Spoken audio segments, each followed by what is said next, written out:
Greetings.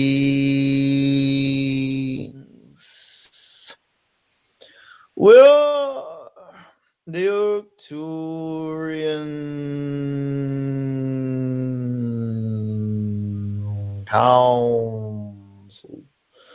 Well, pleased to connect with you. Hello. It is wonderful to be here with you and to have this opportunity to chat. Greetings. Yes. We love to connect with all of you there on Earth because you're leading such interesting lives, such challenges that you face individually and as a collective. And we're very, very happy to connect with you in this way and have an opportunity to mull over some of what you are experiencing there. So just start wherever you would like. Okay. I think, well, the first thing is I am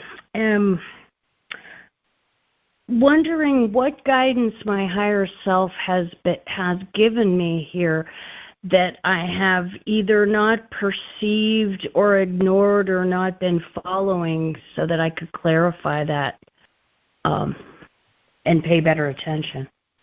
Well, she wants you to start to think of her as a part of you that is deep inside your heart center, and to start thinking of the two of you as one, and you as releasing all of the fictional stories, all of the limiting thoughts and beliefs that tell you that you're less than your higher self, that your higher self is out there somewhere floating far and high above you. And she wants you to know that this lifetime is about integration. It's about the coming together of all of your various parts. And bringing them together harmoniously through releasing anything that makes you feel separate, separate from source, separate from others, separate from the oneness consciousness that we all dwell within. And so she's indicating to you that you're not missing out on anything because you meant to have these 3D experiences of separation. You meant to experience yourself as the ego. That was always part of the plan. And now that you're asking this very important question that you are asking, there's an acknowledgement on your part that you are more, that you're in the state of becoming that more, and that it really is just a matter of feeling into that moment to moment. So she's saying that it's really the simple things and not big things. It's not big events in your life where you made a left turn where you should have made a right turn, but it's little things like when it's okay to procrastinate, she's saying, when it's okay to say, you know what, I'm going to let that go for now. That task on my to-do list can wait till tomorrow because right now I really feel more like putting my feet up and relaxing and enjoying this moment and doing some more conscious breathing and some gratitude expression and drinking some of my favorite beverage, those sorts of things where life is tugging at you and telling you, no, there's more for you to do, there's more for you to accomplish. But that inner knowing inside of you, that's her tugging at you in the other direction, saying, it's okay just to be. It's okay to be where you are and to not constantly be proving yourself and seeking validation from others that you're good, because that sort of thing is a dead end. And she just wants you to know that you're doing perfectly fine. She just wants you to enjoy the ride a bit more and also know that there's much more for you to uncover that is within yourself. And you get that, you find those spiritual gifts and abilities, you find those insights and ideas in those moments where you allow yourself to do nothing and be quiet and enjoy a moment and breathe. Excellent. Yes. She's also showing us hobbies for you. So anything that you feel compelled to do in your free time that has no other agenda to it besides the pure enjoyment of the doing of it, this is good for you. Okay.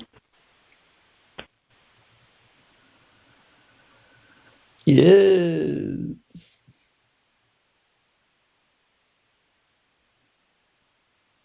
Very good. Where would you like to go next? Okay, the next question I have is how can I perceive my guides?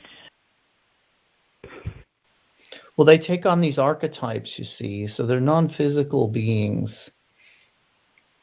They have no real identity in the way that you do there in the physical, but they are meant to be felt. And they present as these archetypes so that you have something to latch on to, like an angelic being, for example. Your guide is presenting as an angelic being, even though it's a multi-dimensional being that has many different forms of expression all at once, just like your soul does. But your angelic being, you can feel for that presence over the crown of your head, like a halo, like a warm light, a circular light above the crown of your head for your angelic guide. And she says you can think of her, give her the name Martha. Okay, great. And then over your right shoulder is the masculine guide, the high priest is his archetype, and you can call him Joshua. And over your left shoulder, you have your feminine guide, your fairy guide, and she likes the name Arlene. And so you can see how there's a balance there of that motherly love coming from above you, that playful, childlike enthusiasm for life on your left shoulder, and the more studious type of solemn, monk-like presence over your right shoulder, the one who's interested in meditation, spiritual teachings and practices, and so on. But they're all three of them work together in a beautiful way to grant you more access to your manifestations, the things that you want to experience in your life. And so they're constantly showing you signs through synchronicities, through song lyrics, through literal signs that you see out in the world. And as you pay attention to those, especially when you ask them a question, they love to hear a question spoken out loud, or a request for a healing, or a request to help you with a situation. You speak that out loud, it's a show of faith. And it also adds more power to what you are speaking. It gives it more gravitas because you're saying it out loud. Mm-hmm. Okay. And then when it happens, when you do get the answer, you get the help, then you thank them. And that creates the relationship. But as you feel for those presences over your shoulders, over the crown of your head, you'll feel their love and support more, which is good for you. It's good for you to know that that love and support is always there.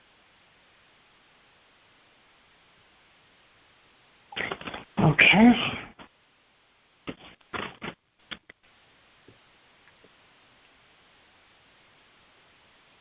Yes, and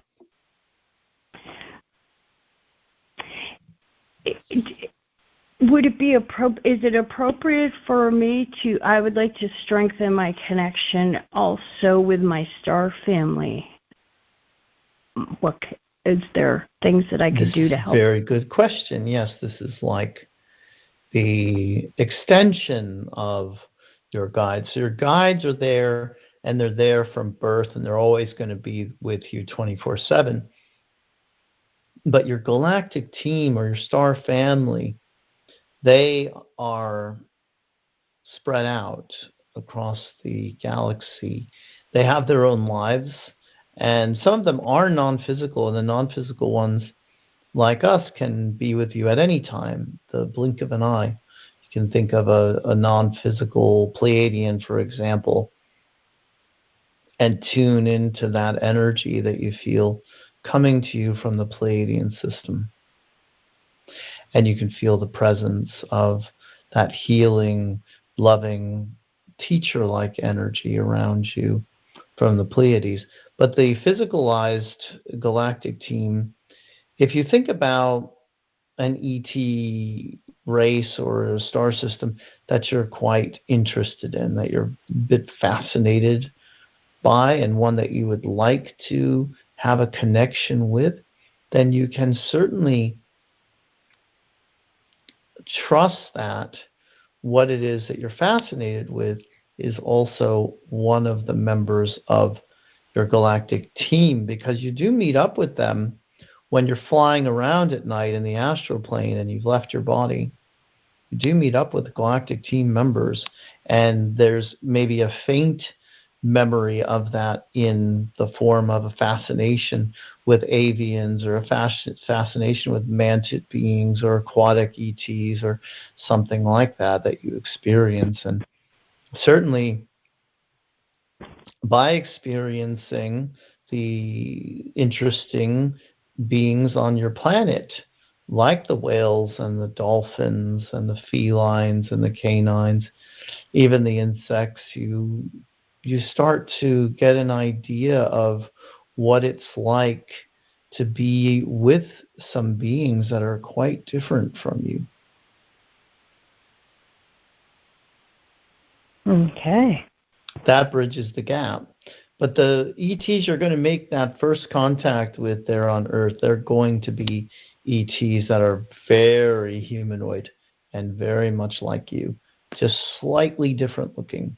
But they're going to have a lot of that human Earthling DNA because they're half human, half Zeta, and the Zetas are really just humans of a different Earth, a parallel Earth.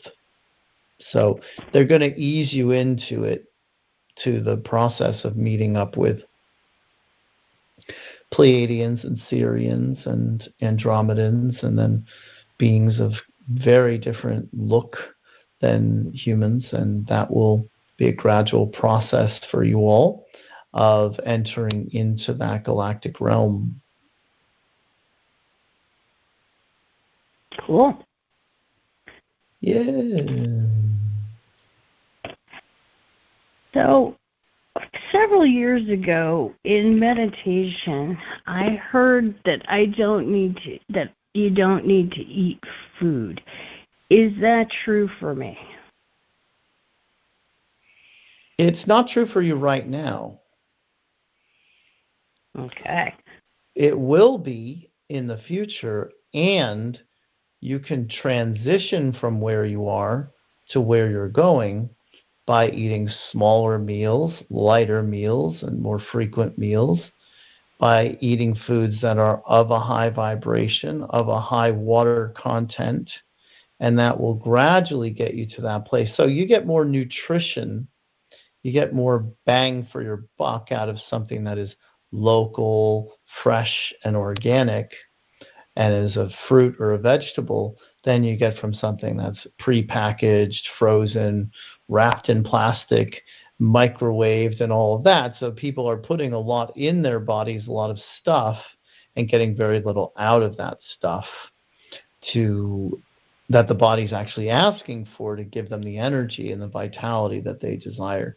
So as you start down that path of looking for the higher vibrational foods and filling yourself up more with the light from the sun, both directly from receiving the sunlight and also from the earth energies beneath your feet by connecting with Mother Earth. But then the foods you eat also contain more light and more energy within them. Then you gradually weaning yourself off of food, because you're not living for food, you're eating what you need in order to live. Excellent. Yes, you don't need to fill yourself up with so much when you feel fulfilled in your life, in your relationships, and what you're doing, in your spirituality. Ah, that makes so much sense. Yes. Okay.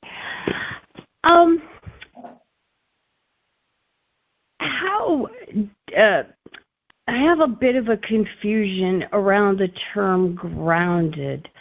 Does that just mean to be fully present and centered? Or what exactly is all this grounding? Yes, it's part of that. It's being centered and balanced and present and in your heart, but it's also about being in your body. And there's a literal grounding that you do when you focus on your feet and your legs and your hips and the parts of your body that you don't often think about, because your soul's consciousness can be half in your body, half out your body, and the half it's usually out of is the lower half, because your head's up top.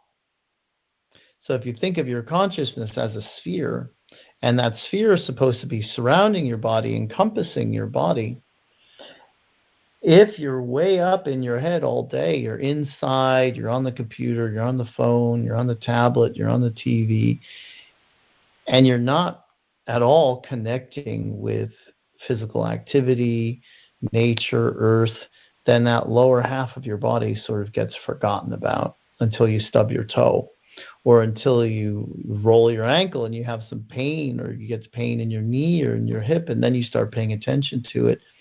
And that's the way you're letting yourself know spiritually, hey, you're ignoring this part of your body. You're not really grounding into it completely. You're not stretching and walking and doing the things that make you feel aligned with the physical, because you're there to have the spiritual experiences that you're meant to have, but you're also meant to have the physical experiences.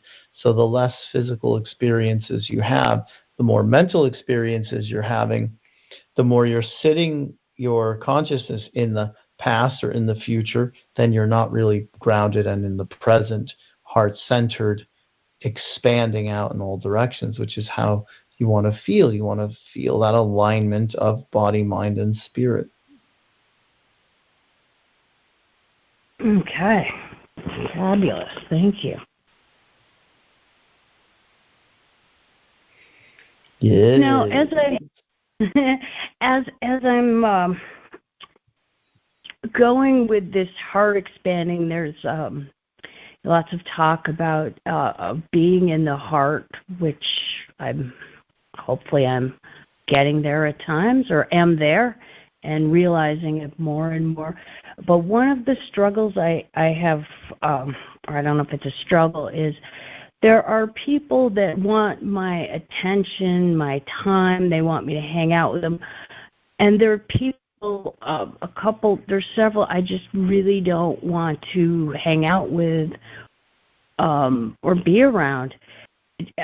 Is that okay to make those choices? Yes. Like that? But you want to make the choice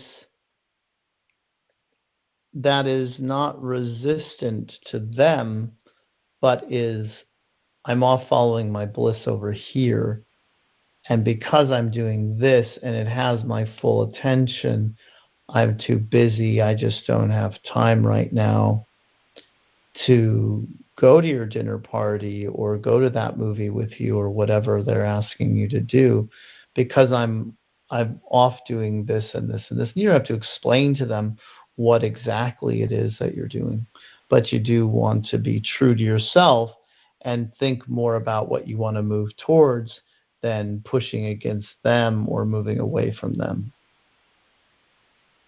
Focus on what I'm moving towards. Yes. And other than getting to know myself more deeply and relaxing and focusing on my being as opposed to doing, what else would I need to do? Or would that be enough to just be? It is enough to just be. It's enough of purpose to exist there and experience all the emotions and all the energies and all the challenges. You don't ever have to give yourself a big project like, I'm going to build a school for kids so they can learn in a different way, or I'm going to write a series of books or create courses or a healing center. These are all wonderful endeavors if they're coming to you from a genuine place within you of being interested and excited about them. But if you are trying to justify your existence through action, if you're trying to make your mark and get a statue and a plaque in your name because you've made such an impact on the earth, then you're looking at it more from a 3D way. That's what people who are stuck in the ego really are wanting and looking for. Okay. But it is enough to be and to be true to yourself, and the truth of who you are is that love inside of you. And as you cultivate that by dropping down your consciousness from your head like a ball of light from your head down into your heart, and you let it sit there for a while, you'll get an inspired idea.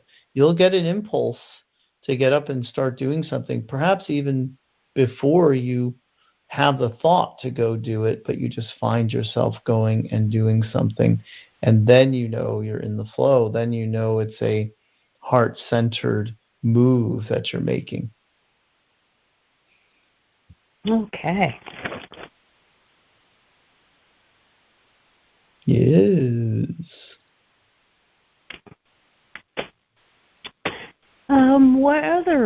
What other guidance do you have for me at this time?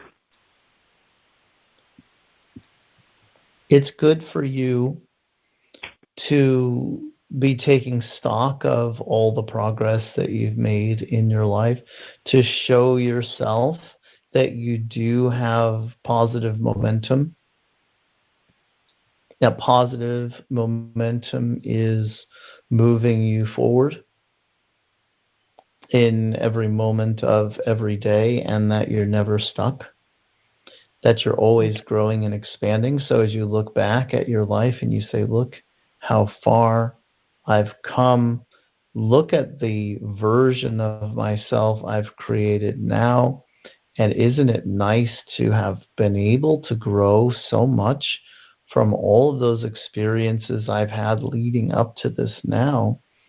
And then get excited about what you are growing into, what you are becoming, because it's so much more. It's an expansion of who you are now, and a recognition that who you are now is the perfect place to be in order to become more. And so as you embrace everything as it is right now, and you say, yes, I see how I've created this, and yes, it's given me some work to do, it's given me some challenges, but I'm up to it. I'm up to shedding what I still need to shed from my thoughts and my beliefs in order to expand out and become the more of me that I truly am. And I'm excited about that experience of expansion that I still get to have. Oh, excellent.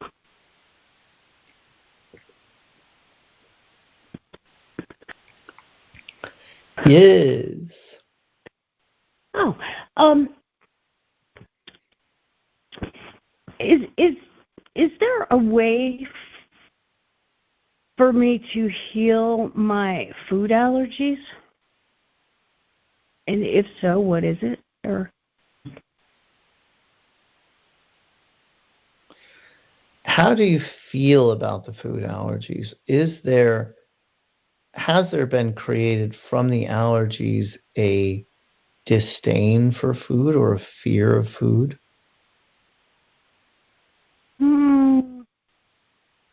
I don't think so. How do you feel about moving around those foods that you now have discovered you're allergic to? Oh, I guess there is a fear based on multiple anaphylactic reactions, so I do avoid them and foods that might have them in them, as well as restaurants that might be handling lots of them. And so has that fear caused you to then face your mortality and your feelings around death? Sure, yeah. Yes. All right. So each time the topic for you of a food allergy comes up, like you're considering going to a restaurant, someone suggests a restaurant to you, instead of just making the maneuvers around it and taking the steps like calling them up and asking them, are you handling any of this food in your kitchen? And those sorts of things, tune into the feelings right away that come up for you around having to do all of that, and also the possibility that something could get slipped in or overlooked or something like that in the kitchen, and how your body responds emotionally to that perceived threat to your life, and processing those emotions that you could process also from the anaphylactic reactions you've already had, because there's still maybe some lingering feelings around those experiences. But certainly now the expectation that you could have those experiences again, that comes up within you can be processed and felt through your tuning in to what's going on inside of you and feeling into those emotions, breathing into them. That's what releases and clears them. And for now, the accepting of this reality as it is. You accept it, you say, oh, what an interesting creation of mine to put me in this situation where other people can walk into any restaurant, eat anything on the menu, not blink an eye, but I have these landmines I've got to walk around. And how interesting is that for me? And what an interesting way now to have to live my life. And so as you get into a space of not only clearing those emotions, but also accepting and embracing the situation. Okay. That's how you get through it. That's how you get past it.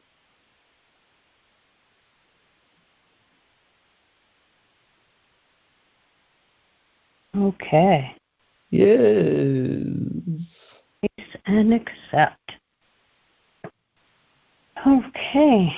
We do feel it's related to being poisoned in another lifetime as well.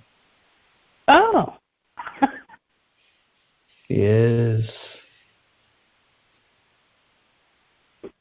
That makes sense. Okay.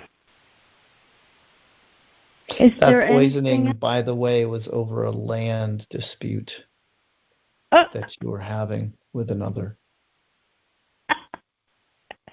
Interesting, since I have this thing about poison. Poison doesn't kill everybody, or interesting. Yes. Okay. And you can also see it as you're being of service to that other version of yourself that was poisoned and that died in that very painful way of feeling very much victimized and like it was unfair, and all of those feelings that came up in that version of your soul's experience. Now you're helping through the processing of what you have to feel and face in this lifetime with food and with allergies. Okay. Okay. Yes. Excellent.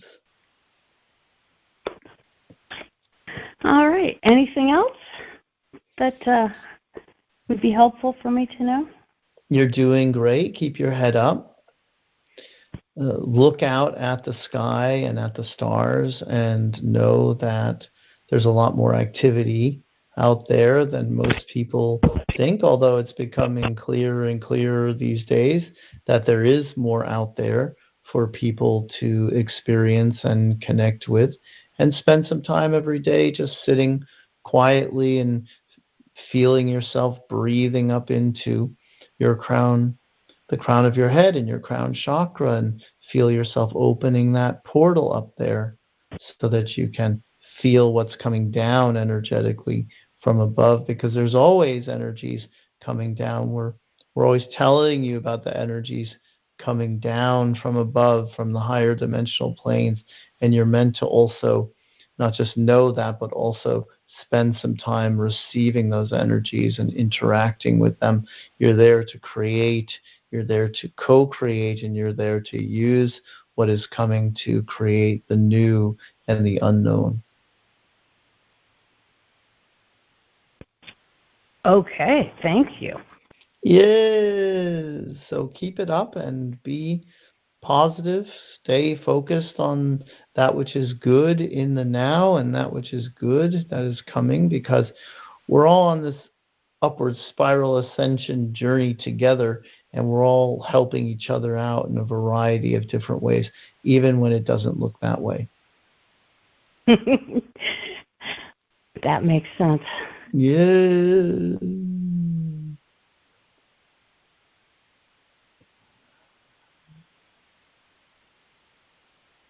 Very good. Well, it has been a pleasure, and we know that we've sprinkled some things into your energy field here for you to access and unwrap later on as well.